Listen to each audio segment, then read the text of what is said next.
Hello, everyone. Brianna Lynn here, and I am so excited to be on Wild Woman Rhapsody number 62.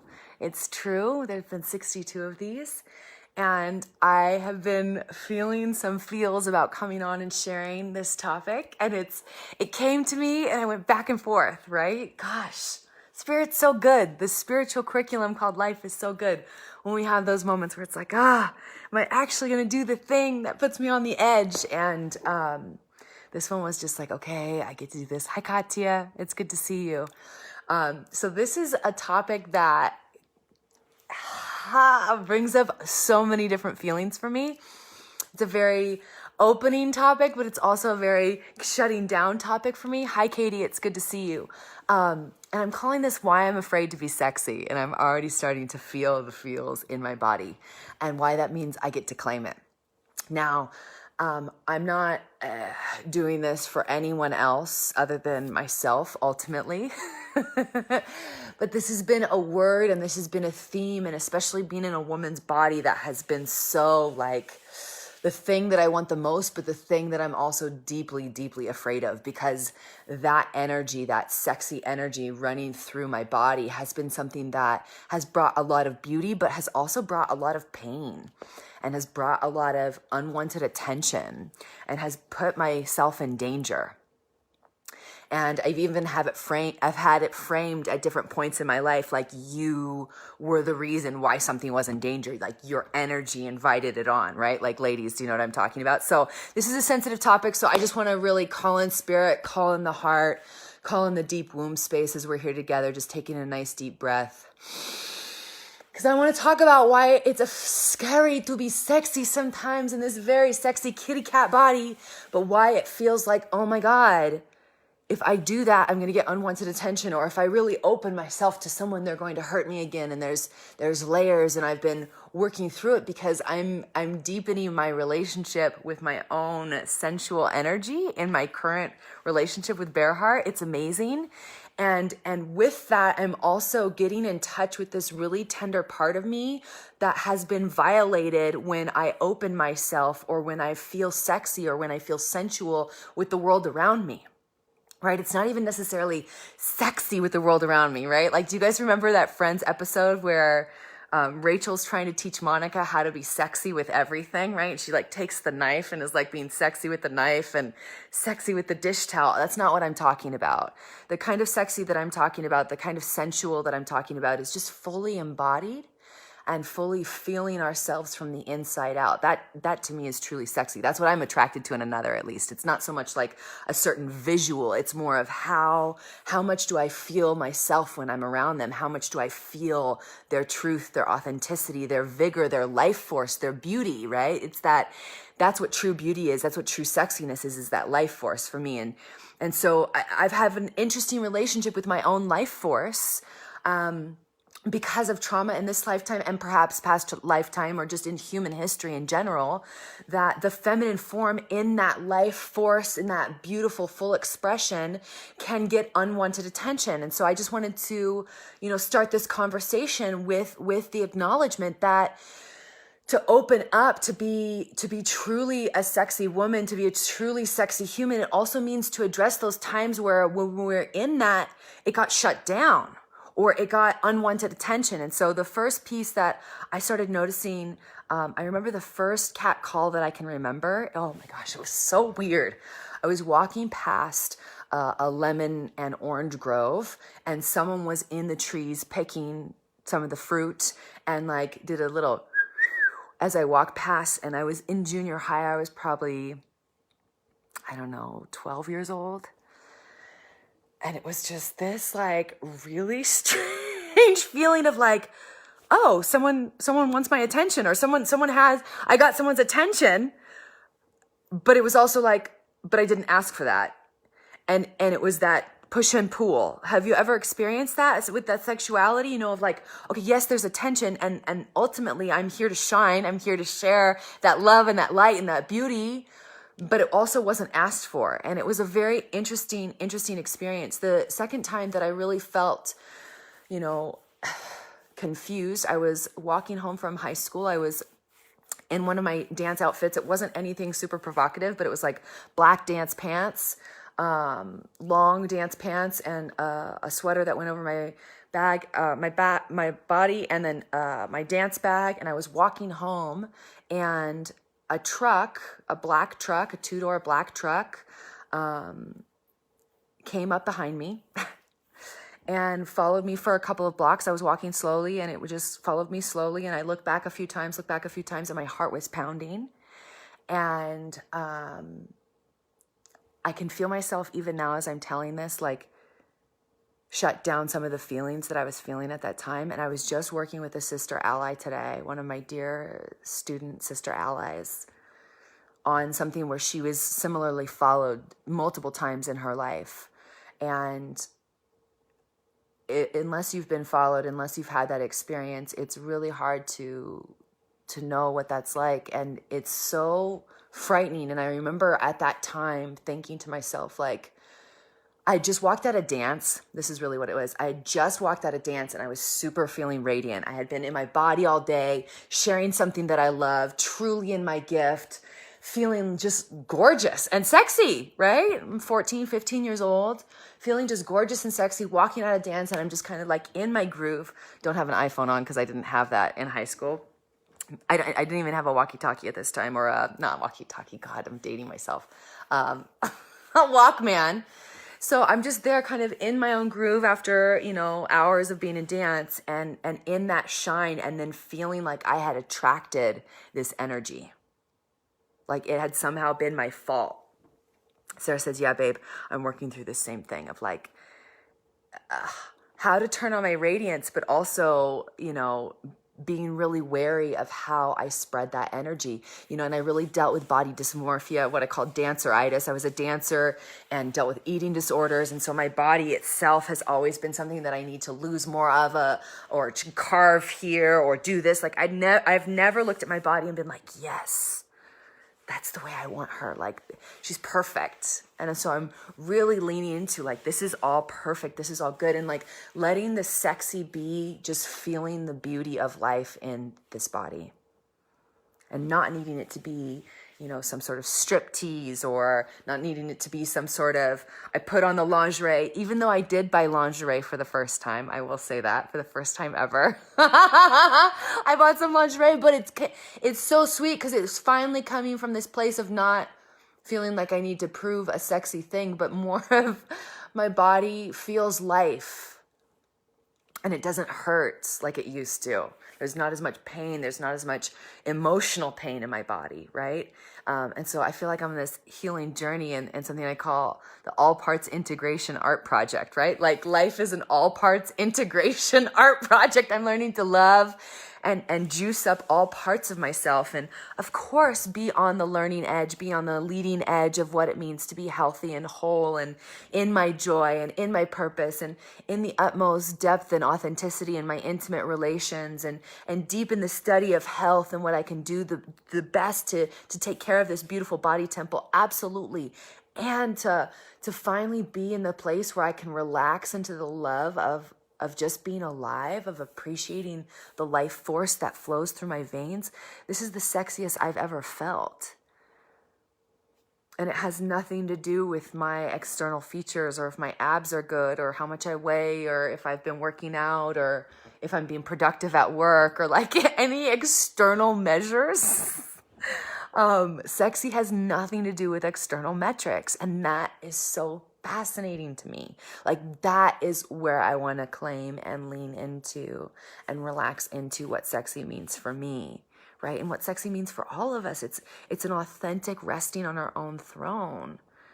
Like not needing to perform, not needing to be some sort of like sexy tantra porno, Nicole Kidman, Eyes Wide Shut. Like we've been so programmed with this shit.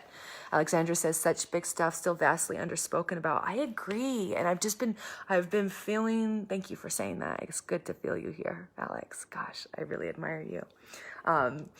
It's been pressure in my own system, like what I should be in terms of sexy. Like my body shape is beautiful and doesn't look like,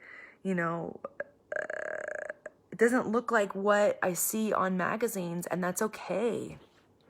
And once I got that in my nervous system, the next level was, okay, I'm not needing to measure the external. What am I measuring? I'm measuring the feeling of life force in my own body. The feeling of life force in my breath is my sexiness. The feeling of life force in my hips and my toes and every cell of my skin and every hair follicle. It's not about external looks. It's not about external movement. It's not about external validation, right? For so long, not only was I feeling like my radiance was something that then attracted weird things in my field, I also feel like I would radiate in order to get validation, right? Like using my sex to get validation and be seen and be loved in that way, because it was almost like an easy, quick fix. Like I could use nicotine to change my emotional state instead of doing the emotional work. Well, that's kind of what I did with my sexuality at different points in my life. There were also different points in my life where I just shut down my sexuality, like was almost an asexual being, right? For years, especially after I experienced, I had an experience of rape when I was 18, a freshman in college. And after that happened, I went into a hypersexual stage, and then almost like a complete asexual, like neutral phase. And so I'm learning that life force energy is sex energy. It's just life flowing through me. And to be in touch with what's being sexy is to be in touch with God flowing through me, to be in touch with life flowing through me, being in integrity with my heart, being in integrity with my thoughts, being in alignment with my digestive system, listening to my body, being in service to my heart and my body, feeding my center fire every day of my intimate relations and my passionate purpose, you know? And that's what is sexy, is when I feed that center fire, literally have that fire from the inside out, rather than it being that I need to be this sexy tantrika. And if you're a sexy tantrika, that's fine too. But it's not that it needs to look a certain way. It's truly living from the inside out in that sexiness. And we live in a culture, this Western colonized culture, that's all about the visual advertisement, right? And the more and more I'm living in my body, and the more and more I'm living in the forest, and the more I'm listening to the trees, I'm realizing it's not about what it looks like, it's about what it feels like. The felt experience from the inside out. That's the gold of life. The gold lives, the treasure lives in my womb space when my belly is no longer tight and trying to protect itself from someone who might come after me, or from some horrible other shoe that might drop. When my entire body can fully relax, fully drop into the grace that is this moment, into the beauty that is this moment, that is true wealth. That is true happiness. That is true, that's heaven on earth, is when there's no more wars on the inside. And so I think that's true sexiness, is living deep on the throne of peace in my own inner world. Even with all the chaos, even with all the insanity at times in the external field, knowing how to understand this as spiritual curriculum, not get caught up in the drama or the blame of it, to be on our path, to be contributing as much as we can, to be in our joy, to be in our bliss, and to be radiating, to be learning about the world, to not be blind to what is happening either, to inform ourselves as much as we're called to without going into paranoia ourselves, and then to be steadfast moving forward with the light from our hearts, from our womb spaces, deep in our healthy bodies, moving together as one tribe, one voice of love, activating humanity. What does it feel like, Alex? Nothing else matters. That's really what I'm getting. Like I don't even care about dogma or concepts. I don't care what the philosophy sounds like anymore. I don't care how cool the poem is. I don't care how cool someone's adage is. I don't care about that anymore. What does it feel like on the inside of my body? Can we live it? I want a lived embodied philosophy. I want an earth-based spirituality that gets my fingers in the soil and gets me helping something to grow. I'm not into dogma. I'm not into ideology. I don't need to prove concepts. That's not fun for me anymore. I just want what works. For flow, for ease, for swimming downstream, for creating beauty, for creating togetherness. Yes, Queen Hosser, yes. And to be in that. And that to me is sexy. Embodied wisdom. Mental games and monkey bars and screwdrivers of this concept and who said what and this, that was in this, technique and that technique and this diet and that diet and this book and this Bali vacation. It's like, there can become so much clutter and so much noise. It's just learning how to listen from the inside in every moment instead of having a list of rules that I need to remember serves my heart and womb so much more than anything else. In our wild divine. I love that, Alex. So true. I absolutely love you too, Nadine. Thank you for speaking. Thank you for sharing. Thank you for listening. The feminine does not have to make sense. Well, thank goodness. Because I'm definitely in that ethos, right? Like in the old Greek, there were the energies of the ethos and the logos, and the logos was the logic, that was the structure, and the ethos was the flow, the one who danced around the structure, the tomato vine to the lattice, the snake to the stake in the middle of the desert, the one who dances around the pole, the one who stays in her channel at all times. I'm bringing on more people into my world to take over the Excel sheets and the drum beats so that I can stay in my aura clean at all times. And it feels so fabulous. It feels so fabulous. Thank you, Spirit. That to me is sexy, right? I don't need my big boobs and my 12-inch waist. Like, to me, knowing where my power and my grace and my joy lies, that to me is a dildo. That to me is porn. And I don't mean to sound crass, but there's almost a piece of embodiment in the world of sexy that isn't being talked about, that is so simple, that is just the texture of our skin, that is just the very moment of just feeling this fire on my face and feeling all 17 of you who are alive with me now. I love that you're here with me. Thank you for being with me. Let me know that you're here with some hearts. Let me know what you're feeling. Of course, I love comments below. I love questions. I love being able to interact with you. And really, let's take sexy back, right? Like sexy is our birthright. It's the space where we get to feel the senses of this human realm in every moment, to be fully in our body, to be connected with each other and to be connected with ourselves and connected, in my experience, with the divine in every moment. That is sexy. It's that ultimate divine, wild divine. I love that term that Alex said, just wild divine, being able to be in that deep connection. So yeah, I would love to hear from you. What has you feel sexy? What has you feel riding on God's cock is sexy? Yes, Alex, that is exactly what it is. But that's what it is, right? It's riding life's energy in any moment, whether it's something beautiful or what would be deemed beautiful, something magnanimous in life, a beautiful piece of art, or an incredible amount of monergy coming into your bank account. Riding the joy of sexy God is easy. Well, what about when it's difficult? Can I ride the energy of God's force even when there's pain, even when there's heartbreak, even when there's, interpreted betrayal? Can I allow that to penetrate my soul and break me open more to the sensuality of what is divine in every waking moment?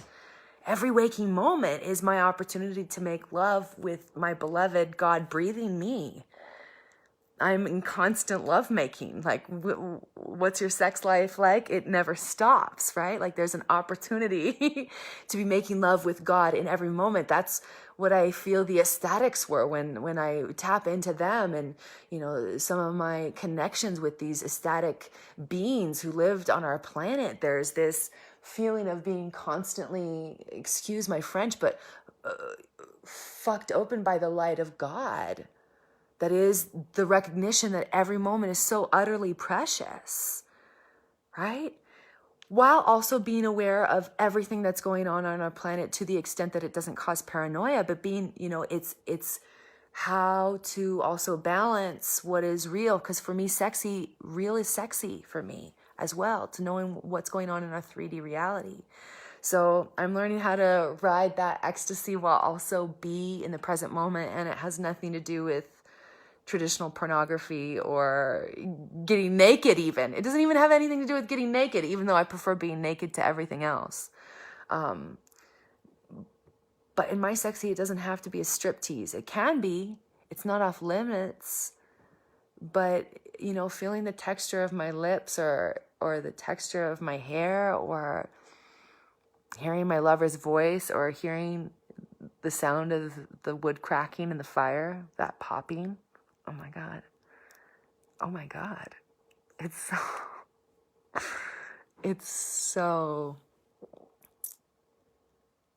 This life is so available for us to be procreating with love in every moment, right? That is lovemaking. That is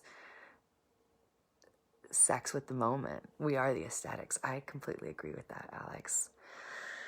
So thank you for being in this exploration with me on bringing sexy back. Please share if this moves you. If you want to find out how I do more of this magic making with anyone one-on-one or in groups, you're welcome to direct message me. But I just enjoy being in this sexy conversation with you. Hi, Hillary. It's good to see you. I love your love.